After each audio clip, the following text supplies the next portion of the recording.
पाटलासनी माग कसं रेटायचं देशमुखाला चांगलं ठाव आहे. आमचा पैलवान बघितला का? तुमच्या 10 पैलवानासनी भारी पडल. ते बघू कोण कुणाचं नाक कापताय ते बघूच. पण आता बऱ्या बोल्यानं वाट सोडा. हटणार नाही. देशमुख पाटील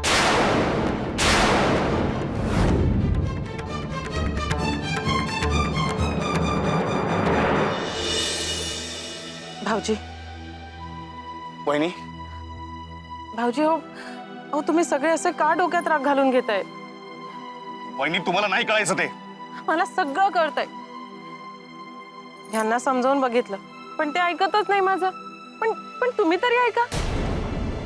वहिनी तुम्ही जर का त्या देशमुखाचा तोरा बघितला असता ना तर तुम्ही म्हणला असतात की उद्याची कुस्ती आपणच जिंकायला पाहिजे म्हणून. हो हो आपण कुस्ती जिंकायची नाही असं म्हणणं नाहीये माझं. पण ती अशी इरेला तर पेटवू नका. तिला असं प्रतिष्ठेचा प्रश्न तर करू नका. यांनी फक्त वैरभाव वाढणार, दुसरं काही होणार नाही एवढं सांगायचंय मला फक्त तुम्हाला. आणि यांना सांगितलं तर मला म्हणतात तुम्हा बायकांची अक्कल फक्त चुलीपुरती मर्यादित असते. म्हणे गावात आपलं वर्चस्व असलं पाहिजे. ह्या पुरुषांतरच्या गोष्टी आहेत. तुम्हा बायकांना काय करणार? काय चुकीचं बोलले दादा मग?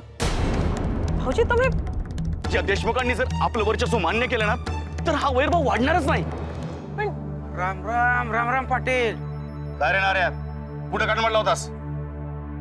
त्या देशमुखाचे तळवे चाटायला गेला होतास काय? हा? काय बोलणे मला बायका माणसासमोर तरी आमचा पान उतारा नका करू. राम राम म्हणे. एवढं तर तुम्हाला मान्य करावं लागन की मी होतो म्हणून तो बाका प्रसंग टाळला. आमरी तुमरी करून एकमेकावर जाऊ लागले तुम्ही. आजच भिडू लागले पहिलवानायला. कुस्ती तर राहिली उद्या. उद्या आखाड्यात कोण उतरणार होतं मग? तुम्ही कमी काय लावलंय? थोडं शांत डोक्याने घ्या, धीराने घ्या. लिहून देतो तुम्हाला हो. उद्याची कुस्ती आपलाच पैलवान मारणार म्हणून. शेगाव हे पाटील आणि देशमुख यांच्या दुफळीचं गाव म्हणून ओळखलं जाऊ लागलंय याची मला खंत वाटते पितांबर. हे दोन्ही गट एकमेकांचा घात करण्याचा, एकमेकांचा डाव उलटवण्याच्या प्रयत्नात असतात आणि एकमेकांवर चाल करून जाताना त्यांना काही मोठंसं कारण लागत नाही, क्षुल्लकचं कारणही पुरतं. आता मागे बघा ना, पाटलांची गाय देशमुखांच्या शेतात शिरली. बिचारी गाय वाट चुकली, शेतात सैरावैरा धावू लागली. हा, शेताचं थोडं नुकसान झालं खरं, पण देशमुखाने त्या पाटलांच्या गायीला आपल्याकडे बांधून ठेवलं. तिच्या दुधावर मालकी हक्क सांगितला आणि जोपर्यंत नुकसान भरपाई होत नाही तोपर्यंत त्या गायीला आपल्याकडेच ठेवलं. आता ह्याला काय म्हणावं सांगा? भांडणाला निमित्त, दुसरं काय? आता तर काय कुस्त्या लावलेत, मग तर काय बघायलाच नको. आता कुणाचा पैलवान जिंकतो, कुणाचा पैलवान हारतो, किती जणांची डोकी फुटतात, किती जणांची धडावर शाबूत राहतात, काही सांगता येत नाही. गण गण गणात बोते, गण गण गणात बोते. महाराज, काल जसं तुम्ही गुरुजींचे डोळे उघडलेत, जातपात मानू नका असा संदेश त्यांना बोध करून दिला, तसंच या दोघांचे पण डोळे का उघडत नाही तुम्ही? म्हणजे पाटील आणि देशमुखांविषयी बोलतोस ना पितांबर? हो महाराज. अरे प्रत्येकाला वठणीवर आणण्याचे मार्ग वेगळे असतात. काहींना सांगून पुरतो, काहींसाठी काठी हातात घ्यावी लागते आणि नंतर उपचारही आम्हालाच करावे लागतात. हा भाग वेगळा. पण नाठाळांचं वेगळंच असतं. त्यांना वठणीवर आणण्यासाठी फार वेळ लागतो. महाराज, आत्ता तर या दोघांचे पैलवान आखाड्यात एकमेकांच्या समोर उभे ठाकले असतील.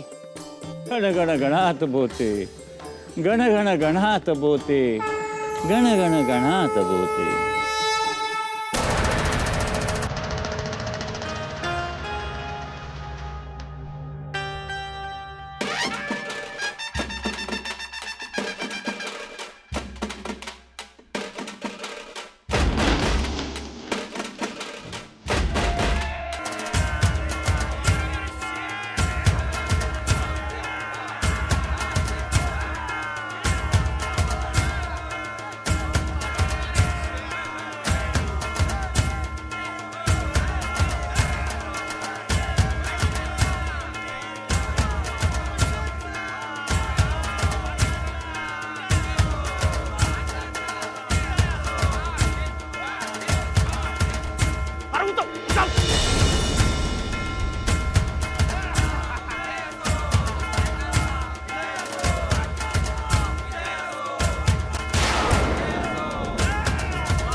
पाटलांपुढं पुन्हा मान वर करून बघायचं नाहीस. अरे वतनदारीचा टेंबा मिरवतोस होय. आज साऱ्या गावासमोर तुझी मान झुकवतो की नाही बघच. अगं एव्हाना कुस्तीचे सामने सुरू पण झाले असतील नाही. वय मला तर खूप काळजी वाटते. आणि यांची तर जिद्दच आहे बाई की काही करून ही कुस्ती जिंकायची म्हणजे जिंकायचीच. आणि माझा भाऊ बी हिरेला पेटलाय. म्हणतो कसा, भाऊजी ही कुस्ती जर मी हारलो तर अर्धी मिशी उतरवीत. अगं बाई, अगं किती समजवलं त्याला पण ऐकेच ना. मी म्हटलं त्याला, अरे या पाटील आणि देशमुखांच्या भांडणात जर तुझा बळी गेला तर मी भाऊबीजेला कुणाला ओवाळायचं. का ग म्हणजे तुला असं वाटतं का की ह्या कुस्तीच्या निमित्तानं देशमुख आणि पाटील एकमेकांच्या जीवावर उठतील? काही सांगता येत नाही ग. आपण दोघे जीवाभावाच्या मैत्रिणी. बालपण आपलं एकत्र गेलं पण आपले पती एकमेकाचे हाडवैरी. आणि आज होणाऱ्या कुस्तीचा काय निकाल लागतो, त्याचे काय परिणाम होणार ह्याची कल्पना सुद्धा करवत नाही ग.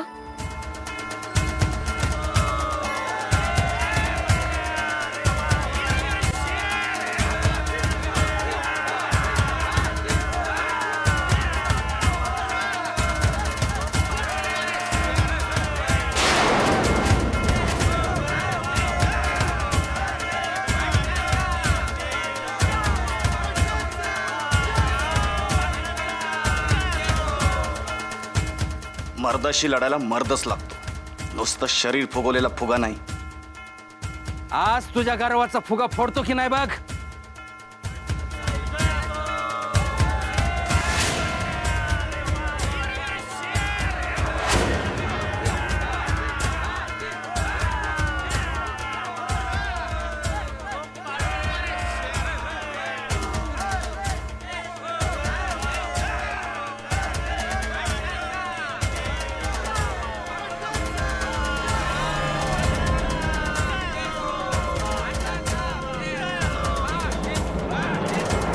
काय पैलवान काय ना रे भाऊ, या या या. जिंकणार ना हो कुस्ती? समोरचा पहिला मी भारी दिसतोय पण कुस्ती मी जिंकणार. जिंकायलाच पाहिजे, जिंकायलाच पाहिजे. पाटलाला हार माहित नाही बर का. आणि हार पाटलाला पचत बी नाही. ही कुस्ती जर का तुम्ही जिंकलात, पाटील स्वतःच्या देवघरात जागा देईल तुम्हाला. आणि जर का चुकून बी हारला तर बाबा बर लुगडं नेसून गाडवर बसून दिंड काढील गावात. अरे भाऊ. हा मग इब्रतीसाठी पाटील काय बी करू शकते. पण हे बघा, आता तुम्हाला घाबरायचं कारण नाही. हा नाऱ्या तुमच्या मदतीला आलेला आहे. हा, ही शिशी ठेवा अत्तराची. अत्तराची शिशी. कुस्तीच्या अगोदर ज्यावेळेस अंगाला तेल चोपडणार की नाही, हा, त्याच्या मध्ये हे अत्तर टाका. त्याच्याने काय होईल? जादू होती की नाही बघा. तुम्ही कुस्ती जितणार. मात्र हा एक काम करायचं, पाटलाला ही गोष्ट कळता कामा नाही. हा मग त्यांना जर कळलं ना तुम्ही बैमानी करून आणि लबाडीनं डाव जिंकलाय, हा, ते आवडायचं नाही त्यांना. ठीक आहे ना? तर एवढ्यावर तुमची मर्जी. ही बघा, ठेवा ठेवा ठेवा. अंगाला चोपडायचं असं. हा? आलं लक्षात? वास आला पाहिजे अंगाचा मस्त.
भाऊजी माझी काय बी चूक नाही भाऊजी. नाही नाही तुझी काय चूक नाही, चूक आमचीच आहे.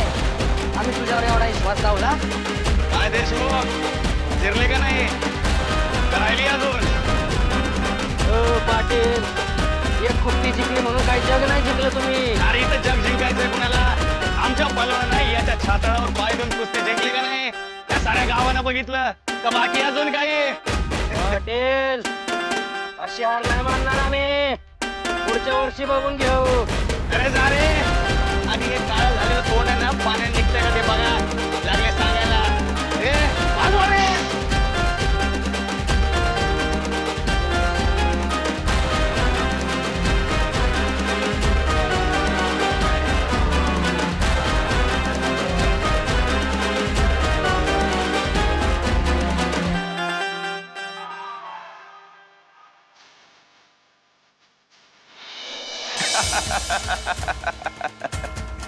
वहिनी, त्या देशमुखाच्या चारी मुंड्या चित करून आम्ही आलो. हा बघ आपला वाघ.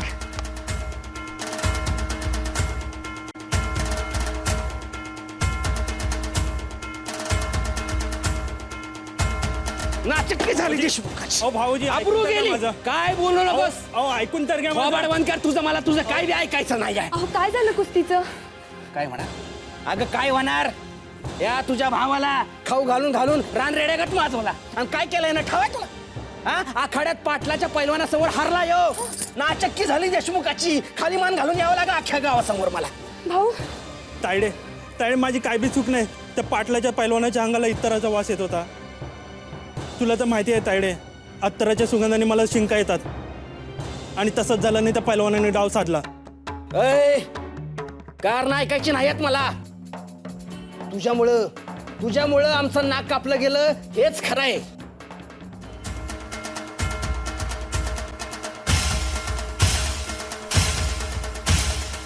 लय फुशार काय मिरवत होतास ना व? की माझं लय नाव आहे पैलवान म्हणून. मग इथं काय आमचं नाव मातीत लोळवायला आला होता सोय र? हवं इतकं का बोलताय व माझ्या भावाला? बोलू नाही तर काय करू? हा? हे बघा, पाटलांची वैर तुमचं होतं म्हणून हे कुस्ती जिंकणं तुमच्यासाठी मानाचं होतं. आणि काय व, कुस्ती म्हणजे खेळच ना. यात कोणतरी हारणार, कोणतरी जिंकणार. आणि पाटलाची वैर धरलं नसतं तर ही कुस्तीची हार पचवणं तुम्हाला जड झालं नसतं. का हो इतकं बोलताय माझ्या भावाला? लय बोललीस. ते काय नाही, कबूल केल्याप्रमाणे ह्याला अर्धी मिशी भादरावी लागणारच.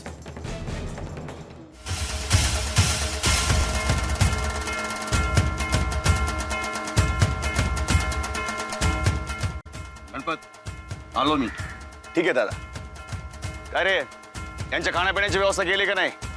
अरे गावचे वतनदार आहेत आपण. यांनी चांगला पाठिंबा दिलाय.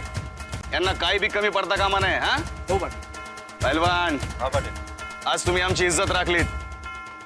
तुम्हाला मोठी बक्षिसे देऊ, मोठा सत्कार करू तुमचा. इज्जत ठेवण्यासाठी ते शरीर कमवलंय पाटील. शाबास. जा एरीवर जाऊन आंघोळ करून या. हा या.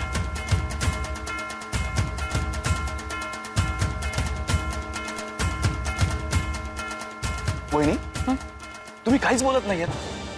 त्या देशमुखाची बायको तुमची बालमैत्रिणी म्हणून? नाही हो, तसं नाही. म्हणजे मलाही आनंद झालाय, पण काळजी वाटते हो. कशाची? नाही नाही, माझ्या भावाला अशा अर्ध्या मिशी तुम्ही माहेरी पाठवणार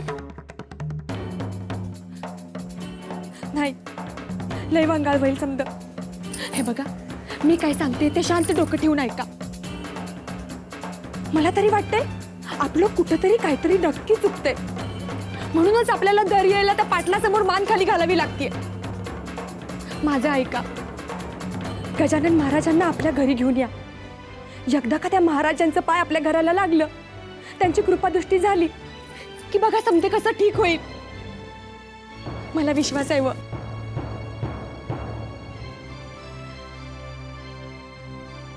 नाही तू म्हणतीयस ते खरंय.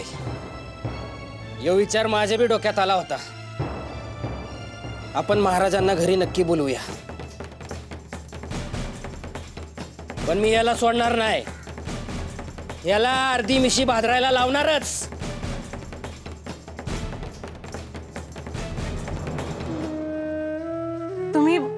तुम्ही सगळे भाऊ त्या देशमुखांवर नेहमी कुरघोडी करत असता, ह्याचा राग येतो ना त्यांना. आता हेच बघा, हे कुस्तीचे सामने सुद्धा तुम्हीच जिंकलात. आता ह्या गोष्टीचा त्यांनी जर तुमच्यावर डूख धरला तर? धरू द्या ना, भेटतो काय मी त्याला? हा? तसं नाही, मला असू द्या. मी काय म्हणते भाऊजी, आता आजच्या या आनंदाच्या प्रसंगी तुम्ही यांच्या बरोबर जाऊन महाराजांचं दर्शन का नाही घेत? आणि मी तर म्हणते तुम्ही दर्शन घ्या आणि महाराजांनाच आपल्या वाड्यावर बोलवा ना. मी बोलतो दादाशी.